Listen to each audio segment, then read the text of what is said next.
Yeah, hi. Hello. Hello, hello. We're back for another lovely coaching corner. And you have Woohoo. a very lovely coaching corner-esque comfy chair. I know. I love it. I don't remember who I was telling, but I was like, this is giving me like therapist vibes. It's giant brown recliner with the tree behind it. I love it. It's It's perfect. very comfortable. It's leather though. And so my legs stick to it in the Mm, summer, which I'm not a fan of. yeah. I don't really know what I want to do about that. But other than that, I love it. I love it. Giving vibes or slaying or whatever it is the cool kids are saying these days. I have no idea what cool kids are saying. Me neither. I just ordered a water bottle sticker that says all the cool kids have ADHD. I So, just saw that yesterday. Oh, because you sent it to me. That's why. That's why I saw it. As and then my I teenagers would say. yeah. So soon, I think I don't officially count as a cool kid until I get the sticker that says so. But soon. My teenagers just call me cringe. So I it's think okay. mine still think I'm cool. I think pretty sure. My youngest still thinks I'm cool, but my teenagers think I'm cringe. So it's okay. It's all good.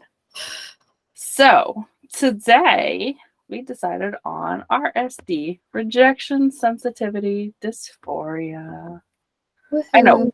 all about that. Right. I knew all about it without knowing what it was or that it was a thing. Mm-hmm. Okay. Was that a conversation we had where I gave you the name, or did you have the name before that? I don't remember. I know I had a conversation with somebody where they were like they did not know it had a name, and I was the one to share that with them, and it was like That might have been me like last summer right. when I Like knew nothing.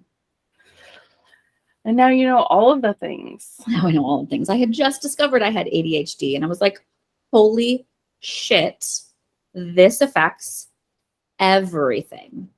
Did you know, this is not our topic for today, but ADHD also affects your sex life? Yes, I did. Thank you, Katiosaurus.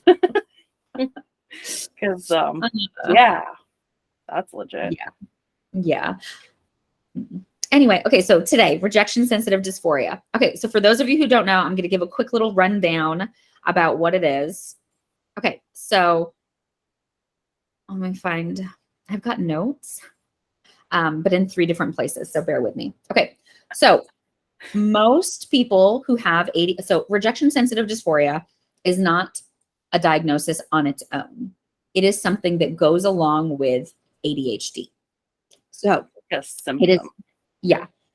So most people who have ADHD are also very sensitive to what other people think or say about them.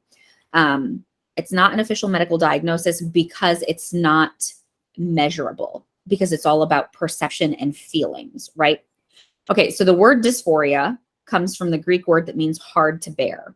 So people who have RSD don't handle rejection well. They get very upset if they think someone has shunned or criticized them, even if that's not actually the case. Nearly 1 in 3 people with ADHD say it's the hardest thing about living with ADHD. Okay, my other notes. Okay, so rejection sensitive dysphoria is not always present. It comes in triggered episodes. People who struggle with rejection sensitive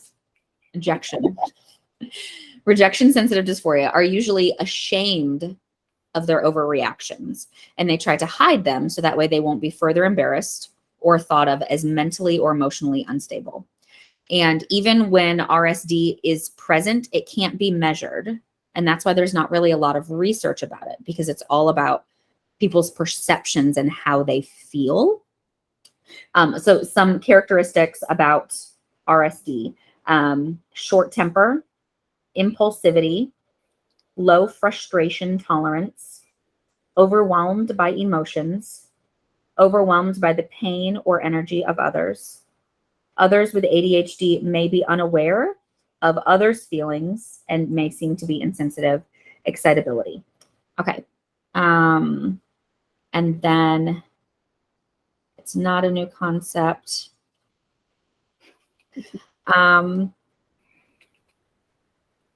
Where did I find this? Okay, when I was talking, I just talked about this in my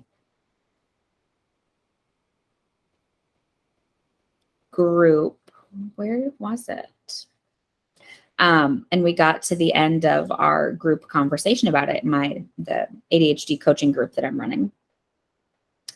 And you can also be easily embarrassed, get very angry, have low self-esteem, feel anxious, shy away from social situations, avoid trying new things if you are not sure you're going to be successful. I don't know anything about that. Right.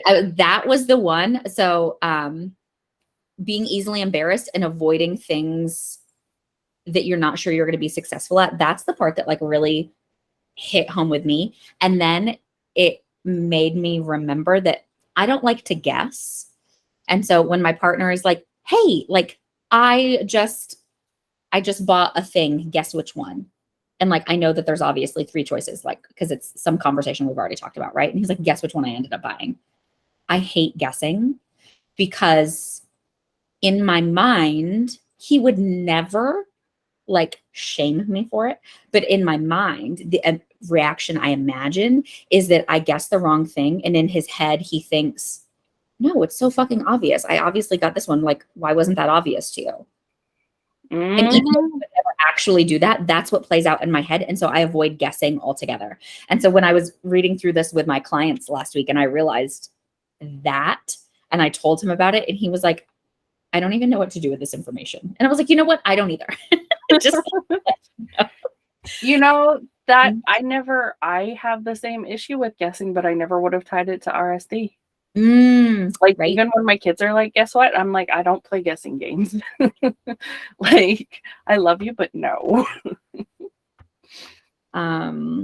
I always just told them that there's too many, especially when they do the open-ended ones. Like, guess what my favorite animal is? I don't know. There's 80 million of those.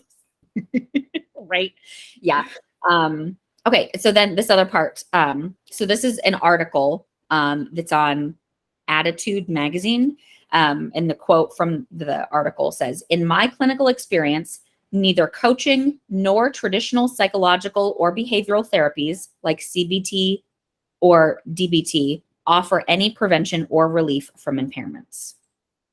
Mm-hmm. Nonetheless, many people report that it's very helpful for them to know that this highly disruptive experience is real, common, and shared by other people with ADHD. And so that was the thing. So I got to the end of like my group call with my clients and they were like, okay, so like, is there a solution for this? And I was like, funny enough, no, there's nothing except awareness. Mm-hmm. Once you're aware that it's something that affects you and you're aware of what some of the symptoms are, then you're more likely to recognize it when it's happening. Mm-hmm. And then ideally not be so hard on yourself or like be able to acknowledge like, wait a second, I know that these thoughts and feelings are not real. A lot of the work that I do is rooted in basically emotional regulation, like the way we should have learned how to regulate ourselves when we were younger. And I think that that's the more I have practiced that, the better I've gotten at mitigating the emotional response of RSD. So yeah, there's nothing that makes it go away. Yeah. But because I have strengthened my emotional regulation tools anyway, it does help. And so it's easier for me. So like I am anxious avoidant to begin with. And so then when RSD kicks in, the thing that I want to do is like get sucked into the floor and hide until but okay. That's so funny because I was just thinking I'm just avoidant. I'm not even anxious avoidant. I'm just avoidant. And so I will straight up avoid my feelings and avoid the triggers. Be like, oh, nope, not going to deal with this. This isn't real. Going to walk away, going to stick my head in the sand, not going to talk about it, not going to share it with other people. Yeah. No, I'm anxious because I'm always thinking about all of the things that are going to make me feel avoidant. So I'm anxious about it until it happens, and then it happens and I'm avoidant. I do everything I can to avoid it from the beginning. I want to avoid the anxiousness. But having like just the general tools, and like, so when my RSD hits, oh boy. So the anger one, I wish I'd known that years ago. I got so fucking angry all the fucking time, and I didn't understand it because I was never an angry person. And my first theory was that I did not grow up with emotional safety. I did not grow up being able to express my feelings and then have them validated. Everything that I did, everything that I said, you don't feel that way. It's not possible. You're just overreacting. So I thought when I met my husband that I finally had this safety in being able to express my emotions and have them validated. And so like it was opening the floodgates of all of these emotions that I had never been able to express. And I thought that was it. And that explains some of it, but not all of it. Like there was still a lot more going on. And then finding out about the ADHD and the RSD, and I was like, oh, like that makes so much more sense. And so like when I do things differently with different partners, but like when the RSD kicks in and whatever, like being able to have a partner who understands because they also experience RSD. And it's really fun when we both get it at the same fucking time. But like being able to be with somebody who I can be like, okay, so this thing that just happened, you did, and it was completely and totally innocuous, and I totally understand that. But also, I'm convinced now that you're going to leave me and that you hate me and that you never want to be with me ever again. And it's like, wait, what? No. I was like, yes, but that's how I feel right now. Right. And so being able to talk through that helps. Yeah, I am working on getting to a point of feeling comfortable even sharing that. Because then I'm also thinking that those feelings, I'm embarrassed by having those feelings. And so I don't even want to say them out loud because logically I'm like, my logical brain is already telling me, Chastity, this is not real. You are making this up. But I feel it so deeply in my body. And so because I have the logical thought of, no, this isn't true. You know better than this. I'm so embarrassed that I have the feeling that I don't want to admit it to anybody. I always hate it when it's over. Like, so if you spend any time learning about like toxic monogamy and stuff and like all of the things and like being possessive that your partner is talking to somebody else would be considered under toxic monogamy. So tell me why my RSD likes to show up in the form of my partner was talking to somebody else and didn't also say something to me. And so now I feel like they hate me and they never want to talk to me again. And like, I feel so dumb. I feel dumb because I know better. And also now I look like I'm a possessive freak, which I try very hard not to be.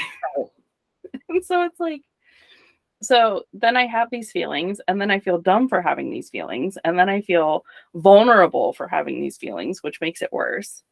And then also I have no temperature regulation. So my face turns red. And my partners can touch me and know if I'm having emotions because my temperature rises so much. Oh my gosh. And they're like, are you okay? Are you feeling things? And I'm like, no, I'm fine. No, you're not. Damn it. Just let me have my RSD in peace, okay? Yeah, oh my gosh, that would be so frustrating for me. You're on fire. You're obviously not okay. Do you have to call attention to it? And I feel bad because so my partner can just like sense the shift in my energy. Oh, yeah. Right. He's like, it's not even, I've got a great poker face, which annoys the shit out of him because he wants to be able to read me better than he can. He does not have a good poker face. But he can tell like the shift in my energy.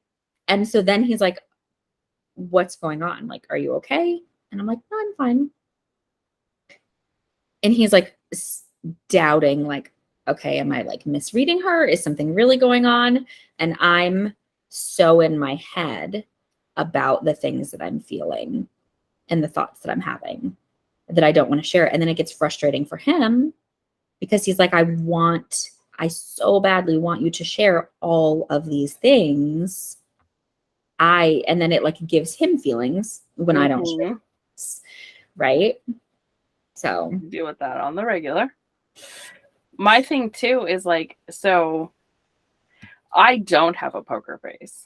Even when I try, it is very obvious that something's wrong. And so like, I have one partner who's more adept at picking up on it than the other. And so it'll be like, what's wrong? Nothing. No, I know something's wrong. But also there's what do you call it? I don't know, a thing. So if he says, you promise, I can't lie. I cannot say I promise if something's bothering me. So then that forces me into, I'm not okay, but I don't want to talk about it, which is where I would like to be in the first place. Right. But I'm so used to like when it picks up, I immediately go back to my childhood where I know it's not safe to say, no, I'm not okay. Because then I get pushed into a corner and berated and yelled at and like all of these things. And so like, I don't want to admit that I'm not okay. Like that's my goal, is to always be able to feel safe and secure to say, no, I'm not okay, but I don't want to talk about it. Mm-hmm. But once there's that stopgap. Once he says, you promise, I can't help it. I can't say that I promise when I don't promise. But then he's got the same issue where he then has to regulate himself because he feels like he did something wrong or that I'm upset with him if I don't want to share what I'm feeling. And so the vicious RSD cycle. Yes. Yay for a house full of people with ADHD. Right. So right when I was reading through the list of symptoms a few minutes ago, I thought to myself, I have an almost 8-year-old who has ADHD. And it like, even though I know, sometimes I forget. Mm-hmm. All of the things that affect me can also still be affecting him, even at this very young age. Yep. And I think I want to have a conversation with him about it because he feels a lot, but he's also really logical and like he likes knowing the things. And so far, anytime I've talked to him about his ADHD, that seems to be really helpful for him. Like to know at a young age, oh, right, like this is why X, Y, and Z. And so I think he had a huge outburst earlier that was bigger than it seems like it should have been given the situation. And so I think it would be really good if I sat down and talked to him and be like, hey, you know what I was just learning about? Let me teach you. And just listen to him. I like it. Mine is 9. Well, I can't help it. I have ADHD. Like, that's not really how that works. Like, yes, and there are some things that we can do to mitigate. Yes. So I had, getting real honest here, some serious RSD that triggered all of those, like, well, obviously nobody wants me and like nobody actually wants to hang out with me, and like even though it legit makes no fucking sense at all because it was purely a logistical thing. But for this retreat that we were going on, when all of a sudden you had suggested, hey, do you want to just take me to the same airport since you're already taking everybody else there? And then I was like, well, then all of you guys are going to be together hanging out and having fun. And I'm going to be leaving. And like, well, of course, nobody wants me to be there. Of course. Oh my God, do you want to know my perspective on that? First of all, one of the ladies isn't even going to the airport. She's just going to a hotel. So she's not even with us from the get-go, right? And then I suggest that because I love that everybody's getting to watch this also. I suggested that because I was like, I don't want you or our friend that we were meeting up with later. I was like, I don't want y'all to feel like rushed or like things are chaotic or like it's too much now that we're like dropping these other people off at the airport. If it's easier, like I'm happy to fly out of whatever. And then when you were like, yeah, I think that's easiest, I was like, oh. And you know what the worst thing is? I knew that. I knew all of that. I knew that it was coming from a place of like, I don't want to stress you out because people pleasing. And I knew that it was going to, when I said that it was going to create those feelings because ADHD and RSD. So, like, and like, yeah, I know the one person is like supposed to be going to a hotel, but then I was like, they're all going to be there killing time. So of course they're going to go out to lunch. So of course they're going to hang out together for hours. And like, then they're going to have all of these stories that I'm not part of. And like, and I know where it comes from too. Like that particular brand of RSD, I can trace back to a very, very specific childhood event that happened where I was the odd man out. And then it became a trend. And it wasn't me. It was a particular friend. My best friend created this habit of like leaving me out of things. So now I walk around with this fear of always being left out and like nobody actually wants to hang out with me. Like it's a pity invite or so that's like a constant thing for me is like even when I do get invited, it always feels like, oh, it's just because nobody else was available or whatever. I have 3 stories I want to share with you from my teenage years now. They're short. The first one was actually in middle school.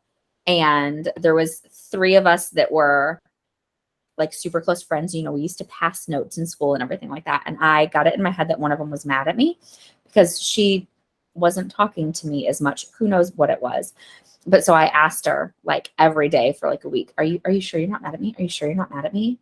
And who wants to hang out with somebody who's acting like that, especially like when you're 12, right? And you can barely regulate your own emotions, let alone, you know, somebody else's. So then like me constantly asking just made it worse, right? Then when I was 16, my aunt, so I was raised by my aunt from the time I was 11 on. And she was like, oh, for your 16th birthday, like I'm going to take you out to the condo, but we need to stop by your friend Julie's house first. Like you and I are going to have like a girls' weekend away, but we're going to stop by your friend Julie's house first because I need to give something to her mom. And I was like, okay, that sounds fine. And we get there and my friend Hillary was there. And I was like, Hillary and Julie only know each other because of me. Like I introduced them. I'm really close with both of them and they like barely know each other. And now they're hanging out without me. They like each other better than me. Do you know why they were there? So we could pick them up and take them to the condo for my birthday. It was a surprise for me. Aww. But I had all these feelings. And then a very unfortunate event happened. So when I was in high school, the church that my family went to, most of the kids in the youth group went to this other high school. They had all known each other from at least middle school, some of them elementary school, right?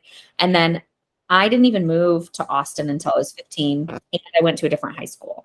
So I didn't have the opportunity to be as close with these people. And every Sunday we had Bible study and a different teenager hosted it at their house.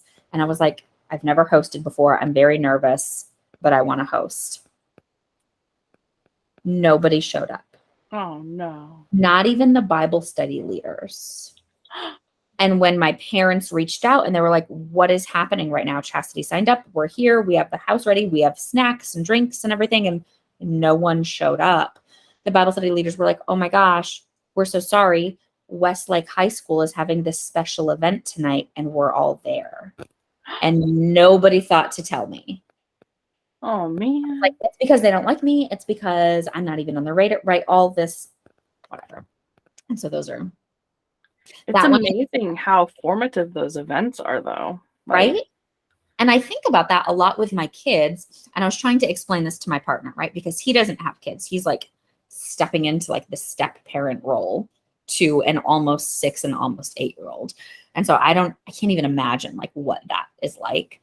But I had made a comment to him a couple of months ago about how one of the saddest things to me about being a parent is knowing that little situations that happen where I have the best of intentions are still going to impact my children. And I don't even know what those situations are, because it might be something that seems like no big deal, but they can't get it out of their head. And they start telling themselves a story. And so when they're 30 years old, this is something they remember that I literally never gave a second thought to. and we like, can only unavoidable. It's just like human nature that this is going to happen. And we can only hope that we have given them the safety and security for them to, like, when it comes back to it, be able to say something. Actually, so we just had that with our middle child. Well, not we, but my husband. They came to my husband and they said, I remember this event from when I was like, I don't know, 5, 6 years old. And I remember you coming in and screaming at me for no reason. And I'm still really bothered by the fact that you would yell at me like that. And my husband's like, really? So you don't remember anything else about the event? And my kid's like, no, I have no idea. And so my husband was like, I came into the room and you were physically hurting one of the cats to the point that I was afraid that you were going to kill it. So I screamed to get your attention, to get you to let go of hurting this animal. And that's all it was. Like, it was that one like panic yell, but I didn't continue screaming at you. Like, I was worried you were going to kill this cat. And my kid was like, really? I was like, yeah. And of course they came to me to confirm, because I mean, it's okay that our kids are a little bit suspicious of what we tell them, whether or not they believe it.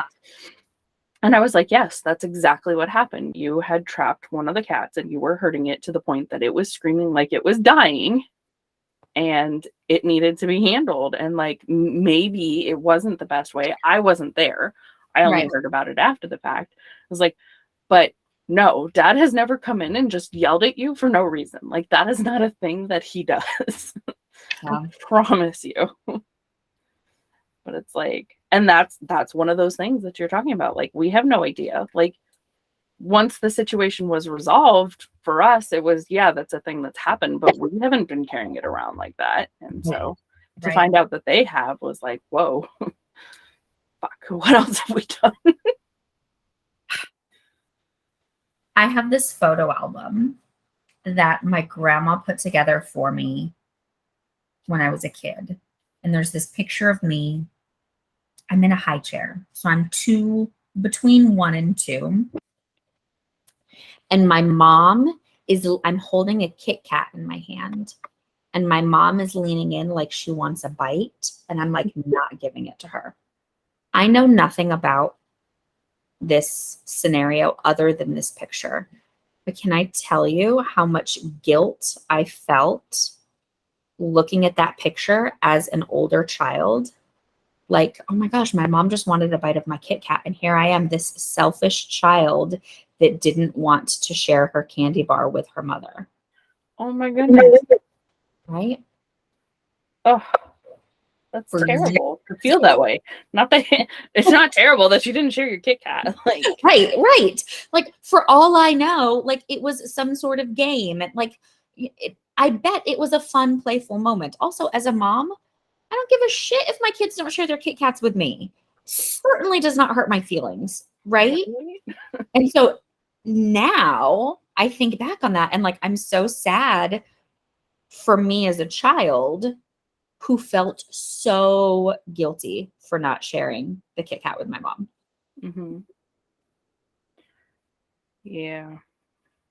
Yeah.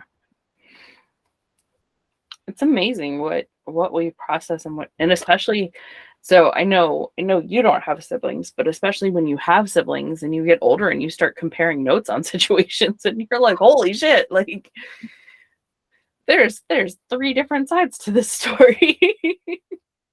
You're like, damn. Yeah. I wish there was a way to like stop RSD because it's over some of the dumbest shit sometimes. And Yeah. like you were saying when you were 12, constantly asking your friend, "Are you sure? Are you sure?" That's how I feel when like I'm feeling the RSD feelings and then like convinced that my partners want nothing to do with me, and then being like, "Are you sure?" Really? But I do have like I've established, I guess, kind of like I don't know, um expectation of like this is what I need to process through the RSD. And so like my one partner, I can ask 1,000 times, "Are you sure?" And it doesn't faze him at all. And I'm very lucky that he can deal with that, because if he couldn't, then it would be, okay, what can we do that's both of us? But that would also probably trigger some more RSD, and then I'd just be stuck forever. Like you're just here until you're not. It's I wish it, I mean, I don't know. I was going to say, I wish it only affected my personal life, but I don't know that I necessarily wish that. But I do want to say, I wish it did not also affect my business. right. Yes. So I was actually like right before this call, I was having a conversation with somebody because like, I'm trying to get my Facebook group up and running, and I've never run a Facebook group before. Like the longest I've tried to engage people in community building is like an hour max in person. So like I've never done it long term over the internet of like trying to build a sense of community and trying to build a sense of safety and security. So this is a learning curve for me. And I was telling them that like I feel like running my Facebook group right now is like hosting a middle school dance, and nobody wants to dance. Everybody's just glued to the wall. And I'm like sitting here scrambling, trying to figure out like what the magic key to get people, because you see it in movies all the time. All the kids are wallflowers, and then something happens and they all want to start dancing and they start having a blast. And I'm like, where is that magic key for me? And clearly everything that's depicted in movies is real. Right. And so because I can't find this magic key, it must be because they hate me. It must be because they find me annoying. And let me tell you, as a former middle schooler, there was no magic key. Nothing ever got me on the dance floor. I was a wallflower always. I went to middle school for 1 year, but it was really tiny. There were 8 kids in my class. Oh, yeah. And that's actually where one of my RSD things come from. In dating, so there were 6 boys and 2 girls in the class. And the boy that I thought was the cutest asked me out to the movies after braiding my hair while we were on a field trip. And I was so excited. So excited. And I talked my parents into taking me, which was no small feat because of the drive that it was to get there. And I was talking to one of my classmates who happened to be a cousin of this boy. And she said, this is a prank, right? Yeah, no, he told the whole class that he was going to ask me out and stand me up just for funsies. And I'm like, wow. So now when somebody's interested in me, like dating interested in me, no, there's no way. It's got to be a prank. That's so mean. How does that happen? It's not like a natural thing, right? I feel like it's got to be school. School does this to children. School or home. I mean, because remember, these kids are being raised by people who aren't very good at humaning. But that was always my biggest fear It didn't actually happen to me, but I knew that that kind of thing did happen. Like it was talked about. Mhm. And so like I didn't trust anybody. And like I wasn't even friends with boys. I was afraid to be friends with boys because I was afraid if I was friendly with a boy, he would think that I liked him and he would tell his friends and they would all make fun of me, even if I didn't like him. Mm-hmm. Yeah, I mean, growing up's so fucking intense. Let me tell you. Yeah. I mean, there's so many things like that too. Like I remember when I was in 5th grade, I was in a different school, and I had this bully, and like I finally had enough, and I did not even get physical. I just made a comment back along the same lines of like she was like fat shaming me and calling me the fattest kid and whatever, and I was not, and she was bigger than I was. And I made a comment to that effect, and her mother came into the cafeteria, marched across the cafeteria, and screamed at me in front of the whole school. And then, like, I was already not friends with these people because it was kind of like you were saying, they've all been going to school together, or they were all military kids who got moved a bunch. And I was a military kid, I was a military brat, but we stayed in the same place for 20 years, which is unheard of. My whole life was spent in one place, so I couldn't even relate on that level. But it was just like I got shunned from what little friendship, what little community engagement I did have over that. And I was like, literally all I did was say the exact same thing to her that she said to me. And wait, like now I'm in trouble. And I remember her mom is like, we don't say this, this, this, and this. And I'm like, this is literally the stuff that she said to me. Like, and of course, nobody would stick up for me. Nobody would defend me. And it got escalated. I got in trouble and got sent to the principal's office. But, you know, whatever. People don't make any sense. But that also, like, makes me struggle to be friends with large groups of people and to be in like, maybe that's what it is. Maybe I'm holding myself back from my community because I'm afraid to be part of a community because of shit like that.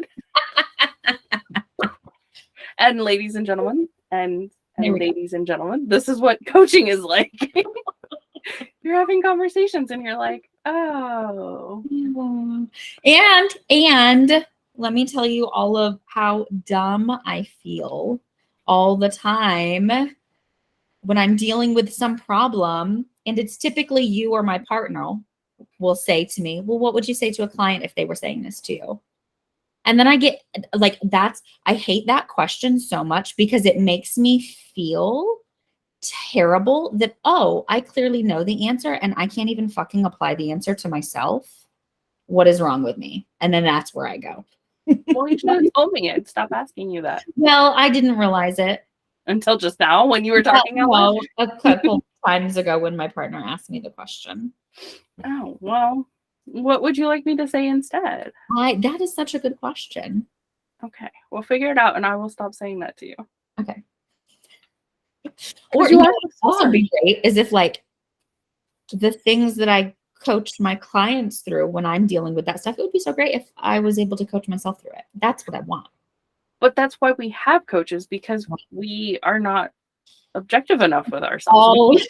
I'm pretty sure every coach I know has a coach of their own. So I don't know why I think that like I should be holding myself to a higher standard than. So which would be easier, coming up with a different way to ask it, or recognizing that that's part of being a coach, is that you need somebody to ask you the same questions that you ask your clients. So I think that's it, is I want somebody to ask me the same questions without pointing out to me that I already know them and that I like, you would ask your client this, so why aren't you asking yourself? Does that make sense? You could do the same thing with me that I would do with you, but without the question of, well, what would you say to me right now? Okay. I see that. So just ask the same line of questioning. Like, Yes. okay, so like, um, I was doing this with somebody earlier. Is like, okay, so if you, I asked somebody, they were talking about jobs, and it was like, so if you got offered this job at a lower pay, would it be a yes for you? And so I could just ask you that question without being like, well, you'd ask me this. Right. I totally get it. See, I love knowing these things. This makes me Yeah. happy.